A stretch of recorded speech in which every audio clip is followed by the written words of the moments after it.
Vamos lá então, pessoal, a gente vai aqui agora dar uma olhada mais de perto nesse conceito que é bastante moderno, mas que também é bastante preconceituoso. Então vamos falar do que está acontecendo hoje nessa região tão famosa do mundo e por que ela chama assim o famoso Oriente Médio, beleza?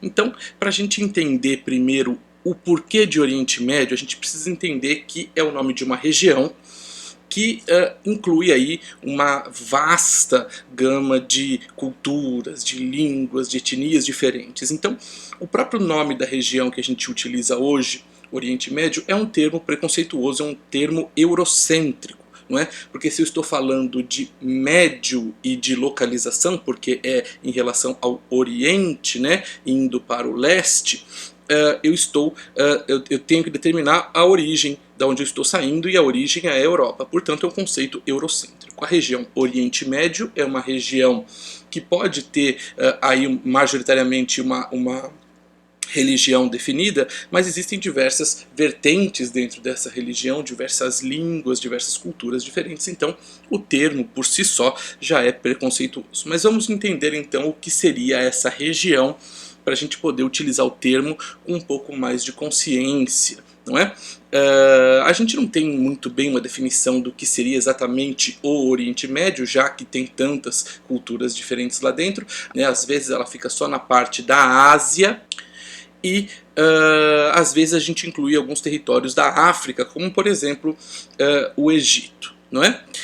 É uma área de uma ocupação humana muito antiga, lá desde as primeiras grandes excursões humanas para sair da África, né? Um dos primeiros territórios a ser ocupado fora do continente africano é exatamente aquela região. Tudo bem? Então assim, ocupações muito antigas, é o berço de muitas culturas, provavelmente a gente vai ter também muitos lugares tradicionais e sagrados, né? E a região acabou se tornando o berço, como eu já disse, de três grandes religiões monoteístas, né? O judaísmo, que teve ali dentro do Oriente Médio o seu início e teve ali dentro o seu ápice, né? E a partir do ano de 70 depois de Cristo, os judeus foram expulsos daquela região pelo Império Romano, porque fizeram uma revolução, e se espalharam principalmente pela Europa e depois do descobrimento, obviamente, para o continente americano. Mas o berço do judaísmo é ali dentro da região que a gente considera como Oriente Médio. Bom, o cristianismo, como um braço do judaísmo, como um desenvolvimento do judaísmo, também tem ali a sua origem e, consequentemente, as suas tradições e seus lugares sagrados, certo? O judaísmo que também passou a dominar essencialmente a Europa e o continente americano, e a gente pode encontrar em alguns países também grandes grupos de cristãos dentro do Oriente Médio, tudo bem?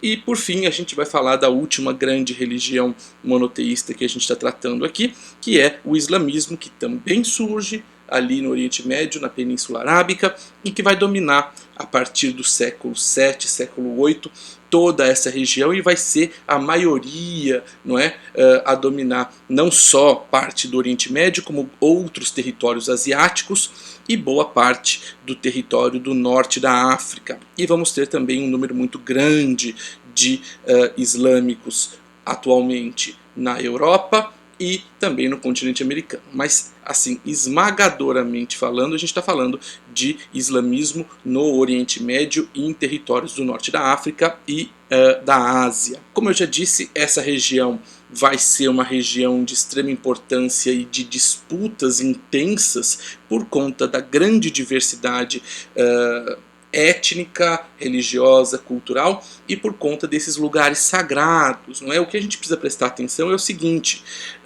será que esses grupos vão passar a disputar esses territórios por eles serem sagrados ou por uma intenção mais política, não é? É essa a questão que tem que ficar para a gente aqui por enquanto. Aqui a gente tem o que seria mais ou menos então o Oriente Médio. Às vezes a gente inclui aqui o Egito, né? Você pode perceber que tem uma parte do Egito que é na Ásia aqui, né? Mas às vezes a gente inclui inclusive grande parte do território egípcio aqui na África, né? Mas essa região é o que a gente vai considerar como Oriente Médio. E sim, a religião essencial aqui da região é o islamismo. Só que o islamismo não é uma religião. O islamismo é um corpo religioso com diversas religiões lá dentro, como existem também diversos grupos cristãos e diversos grupos judaicos, a gente também vai ver diversos grupos islâmicos. Aqui a gente tem um mapa mais ou menos da década passada, né, que vai mostrar pra gente alguns desses grupos e como estavam divididos esses grupos ao longo não só do Oriente Médio, mas por vários territórios também do continente asiático, inclusive na Oceania ali, não é? Então a gente tem aqui o vermelho mais escuro, os sunitas, e aqui em laranja os xiitas. Percebam que a gente vai ter um número maior de xiitas entre o Iraque e o Irã, e boa parte do resto do mundo islâmico vai ser basicamente sunita, tudo bem?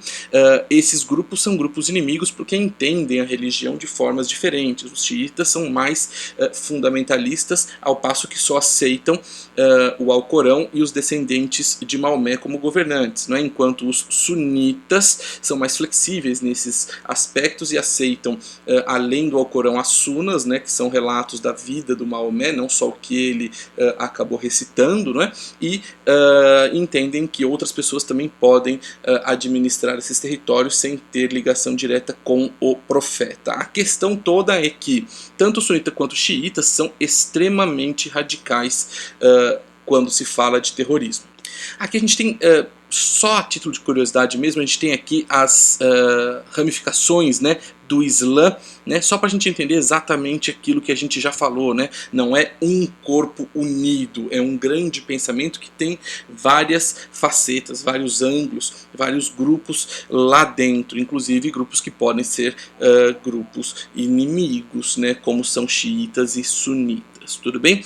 Aqui fica mais a questão para a gente entender essas divergências do que de fato para a gente analisar cada uma delas. E aí a gente entra num outro contexto que é muito importante para a gente entender esse processo, que foi o papel do neocolonialismo, matéria que a gente já viu também, né, que influenciou diretamente no desenvolvimento dessa região. Então, o Oriente Médio vai ser uma região que vai ser colonizada também dentro do que a gente vai entender por Revolução Industrial e pela busca de matéria-prima, principalmente na segunda Revolução Industrial, quando a gente tem o petróleo como matéria-prima importante, tudo bem? Então, a partir do século XIX, ali 1850, vários países ocuparam a região, principalmente a Inglaterra, né, por conta dessa busca por matéria-primas, e a gente tem, desde lá a fundação do islamismo, a gente começa a falar de grandes organizações políticas islâmicas que vão começar a surgir,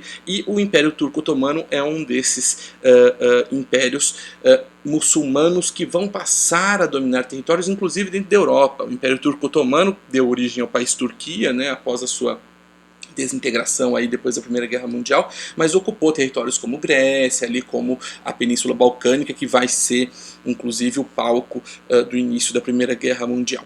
Tudo bem? E quando o Império Turco Otomano, depois da Primeira Guerra, é desfeito, essas colônias, esses territórios que eram otomanos, têm uma nova ocupação europeia, principalmente de ingleses e franceses, né? E esses territórios só vão conseguir a sua independência de fato depois da Guerra Fria. E a gente sabe como isso acontece, porque a gente já estudou outras matérias relacionadas a isso, né? Os países europeus viram as costas e vão embora sem resolver nenhum tipo de conflito que acontece na região. Então isso vai intensificar ainda mais esses conflitos internos. E os países europeus indo embora dentro de um contexto pós-Segunda Guerra, ou seja, dentro da Guerra Fria, esses territórios vão estar também sujeitos à interferência dos Estados Unidos e da União Soviética, que não vão querer ter mais territórios inimigos. Então eles vão tentar dominar esses territórios também para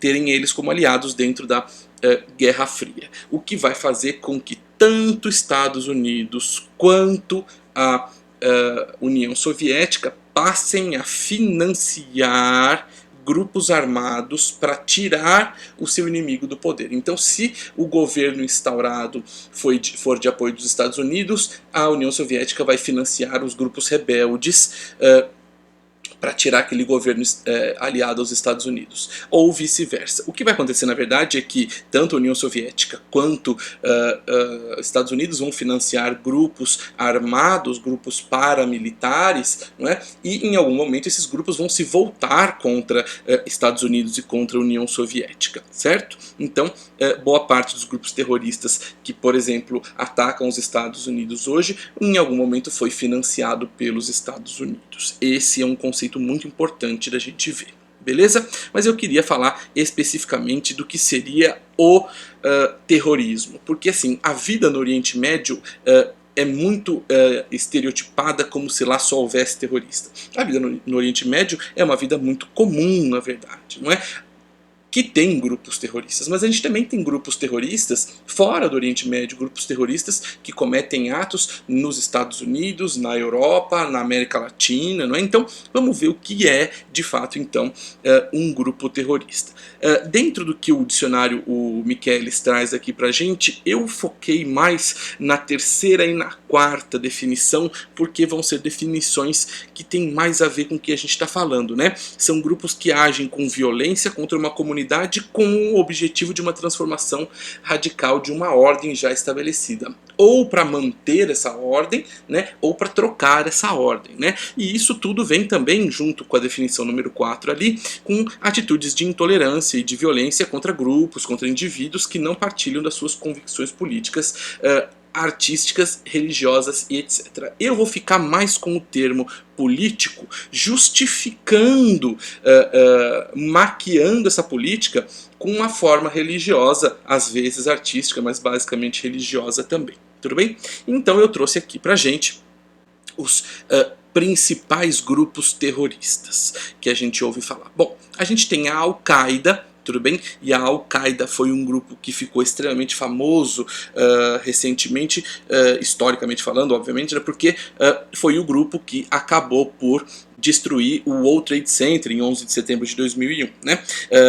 O nome em árabe significa a base, não é? E ela foi financiada pelos Estados Unidos, teve como seu principal líder recente aí o Osama Bin Laden, organizou esse grupo no Afeganistão contra a dominação soviética. Então, o Afeganistão, muito próximo da União Soviética, ali tinha um grupo terrorista financiado pelos Estados Unidos e o próprio Osama Bin Laden foi treinado pelos Estados Unidos, né? Tinha armamento, tinha financiamento dos Estados Unidos e passou depois a voltar a sua violência para o país que o havia treinado. Bom, a gente tem também o Talibã, ok? Que é um grupo político do Paquistão e do Afeganistão, também por conta dessa interferência da União Soviética, que a partir da década de 90 ali passou também a lutar contra o domínio dos soviéticos, certo?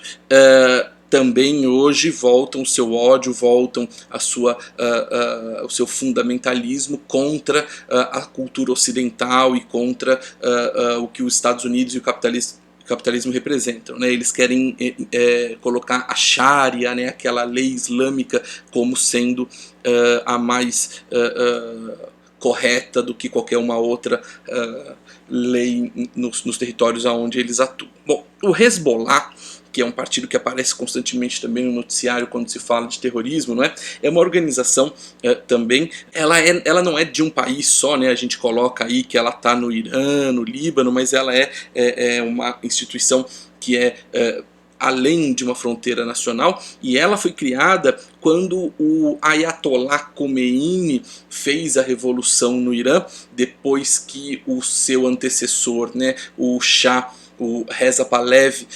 ocidentalizou, né, o Irã, e aí colocou uma constituição mais próxima dos europeus e etc. E quando o Shah Reza Pahlavi cai, o Khomeini então vai assumir o poder do Irã e vai fazer uma reforma muçulmana muito grande, vai voltar voltar para a regra da religião como sendo a regra da sociedade, aquilo que a gente entende como teocracia. O Hezbollah foi um grupo que passou então a apoiar então essa volta do conservadorismo islâmico. A gente vai falar também do Estado Islâmico, e o Estado Islâmico, na verdade, ele vai ser um Estado mais no modo de dizer, porque na verdade ele não é um Estado, não existe uma organização política delimitada para a gente afirmar que aquilo é um Estado, então o nome Estado Islâmico é mais uma propaganda do grupo que não é tão organizado, não é tão forte quanto parece, não é? Mas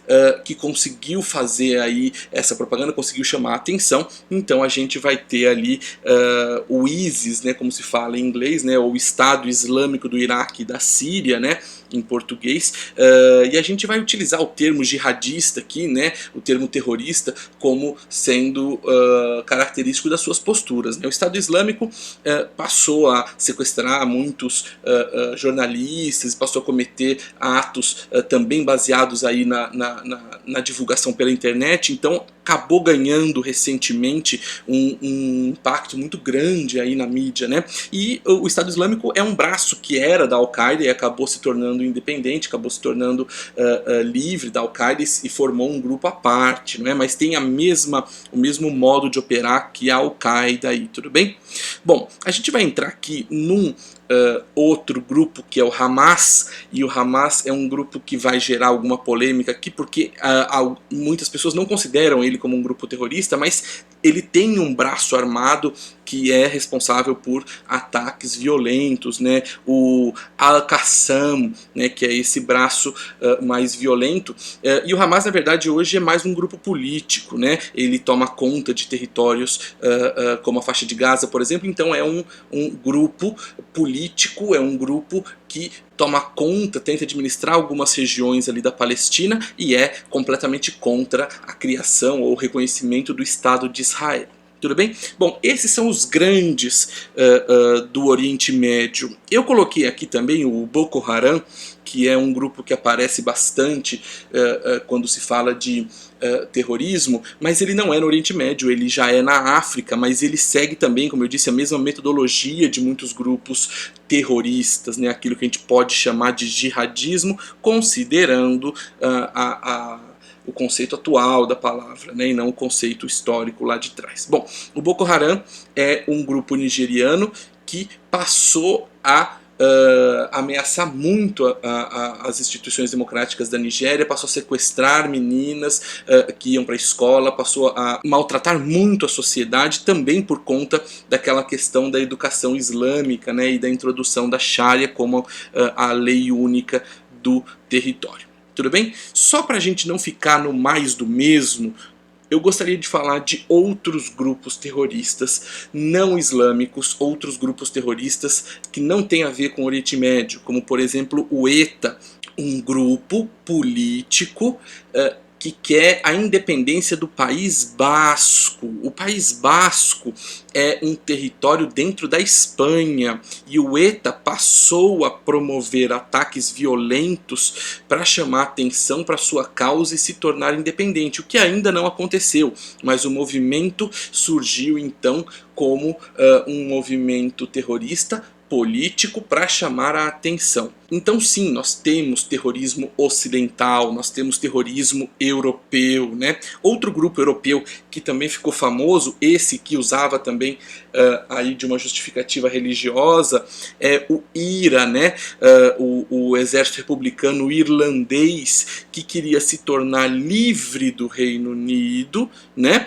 E anexar o seu território à Irlanda, né? Lembrando que a Irlanda do Norte faz parte do Reino Unido, né, e a Irlanda, o país Irlanda é independente, né, então o IRA quer exatamente essa independência para a Irlanda, né, que apesar de estar na mesma ilha da Irlanda do Norte, são países que têm aí as suas diferenças políticas bem claras, né. E eu gostaria de terminar com um aqui da América Latina, que seriam as FARC, né, que seriam as Forças Revolucionárias da Colômbia, um grupo terrorista associado a cartel de droga, associado a uma série de questões que que geraram muita polêmica aqui nas décadas passadas, mas que recentemente passou uma desmilitarização, tudo bem? Tirou seu caráter militar e hoje, inclusive, é reconhecido como um partido político lá na Colômbia, tudo bem?